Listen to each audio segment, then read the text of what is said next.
Hi guys, ನಾನು Vikram from money lootering Kannada. Guys, last ವಿಡಿಯೋದಲ್ಲಿ ನಿಮ್ಮ ಸಪೋರ್ಟ್ ಚೆನ್ನಾಗಿ ಬಂದೈತೆ, ಅದಕ್ಕೋಸ್ಕರ ಈ ವಿಡಿಯೋನ ಅಪ್ಲೋಡ್ ಅನ್ನೋದು ಮಾಡ್ತಿದ್ದೀನಿ.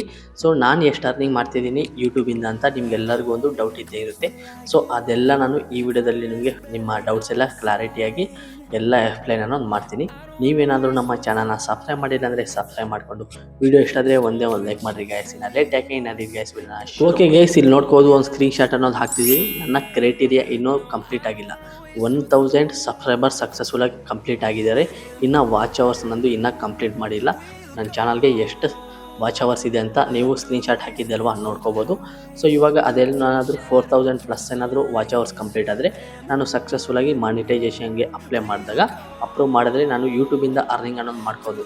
ಸೊ ಈಗ ನಿಮಗೆ ಒಂದು ಡೌಟ್ ಇರ್ಬೋದು, ಏನಪ್ಪ ಅಂದರೆ ಯೂಟ್ಯೂಬಿಂದ ನೀವು ಅರ್ನಿಂಗ್ ಮಾಡ್ತಿಲ್ಲ ಅಂತ. ಇವಾಗ ನಾನು ಯೂಟ್ಯೂಬ್ ನಂದು ಮಾನಿಟೈಸೇಷನ್ ಆನ್ ಆಗಿಲ್ಲ ಅಂದರೂ ನಾನು ಯೂಟ್ಯೂಬಿಂದ ಅರ್ನಿಂಗ್ ಅನ್ನೋದು ಮಾಡ್ತಿದ್ದೀನಿ. ಸೊ ಫಾರ್ ಎಕ್ಸಾಂಪಲ್ ಯಾವುದಾದ್ರೂ ಒಂದು ಅಪ್ಲಿಕೇಶನ್ಸ್ ಇರುತ್ತೆ. ಅಪ್ಲಿಕೇಶನ್ನು ಯಾವ ರೀತಿ ಅರ್ನಿಂಗ್ ಮಾಡೋದಂತ ನಾನು ವೀಡಿಯೋಸ್ನ ಮಾಡೋದು. ಕೆಳಗಡೆ ಲಿಂಕ್ ಅನ್ನೋದು ಕೊಟ್ಟಿರ್ತೀನಿ ಡಿಸ್ಕ್ರಿಪ್ಷನಲ್ಲಿ. ನೀವು ಅಪ್ಲಿಕೇಶನ್ನ ಕ್ಲಿಕ್ ಮಾಡಿಬಿಟ್ಟು ಯಾರಾದರೂ ಒಬ್ಬರು, ಎಲ್ಲರೂ ಮಾಡಲ್ಲ, ಯಾರೋ ಇಂಟ್ರೆಸ್ಟ್ ಇದ್ದವರು ಆ ಲಿಂಕ್ನ ಕ್ಲಿಕ್ ಮಾಡಿಬಿಟ್ಟು ಅರ್ನಿಂಗ್ ಅನ್ನೋದು ಮಾಡ್ತಾರೆ. ಅವ್ರದ್ದು ರೆಫರ್ ಅಮೌಂಟ್ ಎಷ್ಟಿರುತ್ತೋ ಅಷ್ಟು ನನಗೆ ಅರ್ನಿಂಗ್ ಅನ್ನೋದಾಗುತ್ತೆ. ಫಾರ್ ಎಕ್ಸಾಂಪಲ್ ನಾನು ಒಂದು ವಾಟ್ಸಪ್ ಲಿಂಕ್ ಮಾಡಿಬಿಟ್ಟು, ವಾಟ್ಸಪ್ಗೆ ಒಂದು ಅಪ್ಲಿಕೇಶನ್ ಇತ್ತು, ಅಪ್ಲಿಕೇಶನ್ಗೆ ವಾಟ್ಸಪ್ ಲಿಂಕ್ ಮಾಡಿಬಿಟ್ರೆ ಅರ್ನಿಂಗ್ ಆಗುತ್ತಂತ ಆಯ್ತಲ್ವ, ಅದರಿಂದ ನಾನು ಸ್ವಲ್ಪ ಜಾಸ್ತಿ ಅರ್ನಿಂಗ್ ಅನ್ನೋದು ಮಾಡ್ಕೊಂಡಿದ್ದೀನಿ. ಅದೇ ಮೂಲಕ ಯಾವುದಾದ್ರೂ ಒಂದು ಆಫರ್ಸ್ ಇರ್ತಲ್ವ, ಆ ಆಫರ್ಸಿಂದ ಕೂಡ ಜಾಸ್ತಿ ಅರ್ನಿಂಗ್ ಅನ್ನೋದು ಮಾಡ್ಕೊಂಡಿದ್ದೀನಿ. ಅಂದರೆ ಯಾವುದಾದ್ರೂ ಒಂದು ಅಪ್ಲಿಕೇಶನ್ ಅವರು ನನಗೆ ಪ್ರಮೋಷನ್ ಮಾಡ್ತಿದ್ರು, ಆ ಪ್ರಮೋಷನ್ ಮೂಲಕ ಕೂಡ ನಾನು ಅರ್ನಿಂಗ್ ಅನ್ನೋದು ಮಾಡಿದ್ದೀನಿ. ಅದೇ ರೀತಿ ನಿಮಗೆ ಗಿವ್ ಅವೇ ಕೂಡ ಕೊಟ್ಟಿದ್ದೀನಿ. ಗಿವ್ ಅವೇ ಯಾರ್ಯಾರು ಪಾರ್ಟಿಸಿಪೇಟ್ ಮಾಡಿದ್ರಲ್ವ ಅವ್ರಿಗೂ ಕೂಡ ನಾನು ಗಿವ್ ಅವೇ ಅನ್ನೋದು ಕೊಟ್ಟಿದ್ದೀನಿ. ಪ್ರಮೋಷನ್ ಅಂದರೆ ನಾನು ಜಾಸ್ತಿ ಅಮೌಂಟ್ ಏನು ಅರ್ನಿಂಗ್ ಮಾಡೋಕ್ಕಾಗಿಲ್ಲ. ಒಂದು ಪ್ರಮೋಷನಿಂದ ಒಂದು 500 ಒಳಗಡೆ ಅರ್ನಿಂಗ್ ಅನ್ನೋದು ಮಾಡ್ಕೊಂಡಿದ್ದೀನಿ. ನೀವೇನಾದರೂ ಗಾಬರಿ ಬೀಳಕ್ಕೆ ಹೋಗಬೇಡ್ರಿ. ಪ್ರಮೋಷನ್ ಅಂದರೆ ನಾನು ಇಲೀಗಲ್ ಅಪ್ಲಿಕೇಶನ್ಸ್ ಬೆಟ್ಟಿಗೆ ಪ್ರಮೋಷನ್ ಏನು ಮಾಡೋಕ್ಕೆ ಹೋಗಲ್ಲ. ಸೊ ಜೆನ್ಯೂನ್ ಅಪ್ಲಿಕೇಶನ್ ಇರ್ತಲ್ವ, ಆ ಜೆನ್ಯೂನ್ ಅಪ್ಲಿಕೇಶನ್ಸ್ದೇ ನಾನು ಪ್ರಮೋಷನ್ ಮಾಡೋಕ್ಕೆ ಹೋಗ್ತೀನಿ. ಇನ್ನು ಬೇರೆ ಯಾವುದು ಈ ಬೆಟ್ಟಿಂಗು ಇಲೀಗಲ್ ಅಪ್ಲಿಕೇಶನ್ ಇರ್ತಲ್ವ ಅದ್ರ ಪ್ರಮೋಷನ್ ಮಾಡೋಕ್ಕೆ ಹೋಗೋದಿಲ್ಲ. ಎಸ್, ನಿಮಗೆ ಒಂದು ಡೌಟ್ ಬಂದಿರ್ಬೋದು, ಯಾಕೆ ನನ್ನ ವಾಚ್ ಅವರ್ಸ್ ಇನ್ನೂ ಕಂಪ್ಲೀಟ್ ಆಗಿಲ್ಲ ಅಂತ. ಒಂದು 5 to 6 ವೀಡಿಯೋಸ್ ನಂದು 5K 10K ವರೆಗೂ ವ್ಯೂಸ್ ಹೋಗಿತ್ತು. ಆ ವೀಡಿಯೋಸ್ಗೆಲ್ಲ ನಾವು ಯೂಟ್ಯೂಬ್ ಅವರೆಲ್ಲ ಸ್ಟ್ರೈಕ್ ಕೊಟ್ಟರೆ ಏನಾಗುತ್ತೆ, ಅದಕ್ಕೆ ಬಂದಿರುತ್ತಲ್ವ ವಾಚ್ ಅವರ್ಸ್ ಅವೆಲ್ಲ ಡಿಲೀಟ್ ಆಗುತ್ತೆ. ಆ ವಿಡಿಯೋ ಕೂಡ ಡಿಲೀಟ್ ಆಗುತ್ತೆ. ಓಕೆನಾ, ಆ ವಿಡಿಯೋ ನಾನೇ ಡಿಲೀಟ್ ಮಾಡಿಬಿಟ್ಟೆ.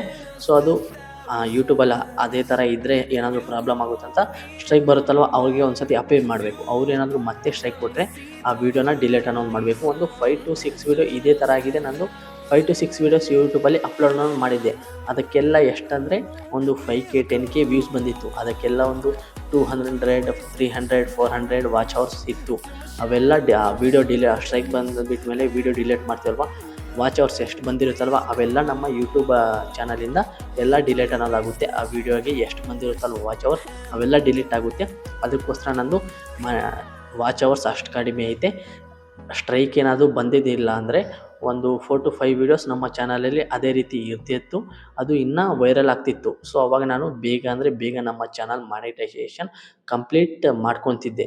ಸೊ ಸ್ಟ್ರೈಕ್ ಬಂದಿರೋ ಕಾರಣದಿಂದ ನಮ್ಮ ಮಾನಿಟೈಸೇಷನ್ ಇನ್ನೂ ಡಿಲೇ ಆಗಿದೆ ವಾಚ್ ಅವರ್ಸ್. ಅದೇ ರೀತಿ ಇನ್ನೊಂದು ರೀಸನ್ ಐತೆ, ಏನಂದರೆ ಫಾರ್ ಎಕ್ಸಾಂಪಲ್ ಒಂದು 2-3 ಮಂತ್ಸ್ ಬ್ಯಾಕು ನಮ್ಮ ಚಾನಲ್ ಸ್ಟ್ರೈಕ್ ಬಂದಿತ್ತು. ಆವಾಗ 1 ಮಂತ್ ನಾವು ವೀಡಿಯೋನೇ ಅಪ್ಲೋಡ್ ಮಾಡೋಕ್ಕೆ ಹೋಗಿಲ್ಲ.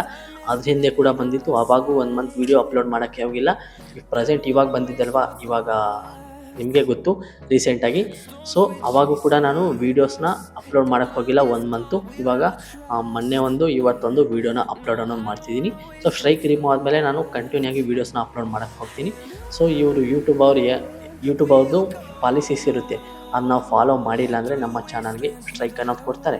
ನಾವು ಅದೇ ಥರ ಅದು ಮಾಡ್ಕೊತಾ ಹೋದರೆ ನಮ್ಮ ಚಾನಲ್ಗೆ ಏನಾದರೂ 3 ಸ್ಟ್ರೈಕ್ ಬಂದುಬಿಟ್ರೆ 90 ಡೇಸ್ ಒಳಗಡೆ ನಮ್ಮ ಯೂಟ್ಯೂಬ್ ಚಾನಲ್ ಪರ್ಮನೆಂಟಾಗಿ ಡಿಲೀಟ್ ಅನ್ನೋದಾಗುತ್ತೆ ಯೂಟ್ಯೂಬಿಂದ. ಅದಕ್ಕೋಸ್ಕರ ನೀವು ಯಾರಾದರೂ ಯೂಟ್ಯೂಬರ್ಸ್ ಇದ್ದರೆ ಕೇರ್ಫುಲ್ಲಾಗಿ ವೀಡಿಯೋಸ್ನ ಅಪ್ಲೋಡ್ ಅನ್ನೋದು ಮಾಡಬೇಕು. ಓಕೆ ಗೈಸ್, ನಾನು ನಮ್ಮ ಯೂಟ್ಯೂಬಿಂದ ಅರ್ನಿಂಗ್ ಮಾಡ್ತೀನ ಮಾಡಲ್ವ ಅಂತ ನಿಮಗೆ ಇವಾಗ ಒಂದು ಕ್ಲಾರಿಟಿ ಇರುತ್ತೆ. ಸೊ ನಂದು ಮಾನಿಟೈಸೇಷನ್ ಇನ್ನೂ ಆನ್ ಆಗಿಲ್ಲ. ಆನ್ ಆದರೆ ನಾನು ಇನ್ನೂ ಸ್ವಲ್ಪ ಹೈ ಅರ್ನಿಂಗ್ ಅನ್ನೋದು ಮಾಡ್ಕೊತೀನಿ. ಸೊ ಇವಾಗ ಪ್ರೆಸೆಂಟು ನಾನು ಯಾವುದಾದ್ರೂ ಪ್ರಮೋಷನ್ಸ್ ಬಂದರೆ, ಇಲ್ಲೀಗಲಲ್ಲ, ಜಸ್ಟ್ ಯಾವುದಾದ್ರೂ ಒಂದು ಅರ್ನಿಂಗ್ ಅಪ್ಲಿಕೇಶನ್ ಪ್ರಮೋಷನ್ಸ್ ಬಂದರೆ, ಸೊ ನಾನು ಏನಪ್ಪ ಮಾಡ್ತೀನಿ ಅಂದರೆ ಅದು ಲೀಗಲ್ ಇದ್ದರೆ ಮಾತ್ರ ವೀಡಿಯೋನ ವೀಡಿಯೋ ಕ್ರಿಯೇಟ್ ಮಾಡಿ ಅಪ್ಲೋಡ್ ಮಾಡ್ತೀನಿ. ಆ ಪ್ರಮೋಷನ್ ಅವರು ನನಗೆ ಅಮೌಂಟನ್ನು ಕೊಡ್ತಾರೆ. ಹೈ ಏನು ಕೊಡೋದಲ್ಲ, 500 ಒಳಗಡೆ ಇರುತ್ತೆ ಆ ಅಮೌಂಟು. ಅದಾದಮೇಲೆ ಯಾವುದಾದೊಂದು ರೆಫರ್ ಅಪ್ಲಿಕೇಶನ್ಸ್ ಇರುತ್ತಲ್ವ, ನೀವು ಕ್ಲಿಕ್ ಮಾಡಿಬಿಟ್ಟು ಅದು ಡೌನ್ಲೋಡ್ ಮಾಡಿ ನೀವು ಅರ್ನಿಂಗ್ ಮಾಡ್ಕೊಳ್ತೀರಾ. ಅದ್ರ ಸಮ್ ಪರ್ಸೆಂಟೇಜ್ ನನಗೂ ಕಮಿಷನ್ ಸಿಗುತ್ತಲ್ವ, ಅದು ರೆಫರ್ ಅಮೌಂಟು. ಅದು ಈ ಥರ ನಾನು ಜಸ್ಟ್ 2 ವೇಸಲ್ಲಿ ಮಾತ್ರ ಇವಾಗ ಸದ್ಯಕ್ಕೆ ಅರ್ನಿಂಗ್ ಅನ್ನೋದು ಮಾಡ್ತಿದ್ದೀನಿ.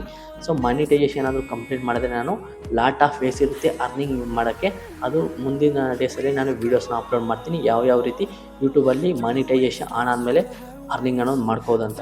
ಸೊ ನಿಮಗೆ ಇವಾಗ ಒಂದು ಕ್ಲಾರಿಟಿ ಇರುತ್ತೆ. ನಿಮ್ಗೇನಾದರೂ ಡೌಟ್ ಇದ್ದರೆ ಟೆಲಿಗ್ರಾಮಲ್ಲಿ ಅಂದರೆ ಕಮೆಂಟ್ ಸೆಕ್ಷನಲ್ಲಿ ಕಮೆಂಟ್ ಮಾಡಿದ್ರೆ ನಾನು ರಿಪ್ಲೈ ಕೊಡ್ತೀನಿ. ಸೊ ಇದು ಗಾಯ್ಸ್ ಇದನ್ನ ವಿಡಿಯೋ ಇಷ್ಟ ಆದರೆ ಒಂದೇ ಒಂದು ಲೈಕ್ ಆ್ಯಂಡ್ ಸಬ್ಸ್ಕ್ರೈಬ್. ಮುಂದಿನ ವೀಡಿಯೋಸ್ ಅಲ್ಲಿಗೂ tata bye bye, take care.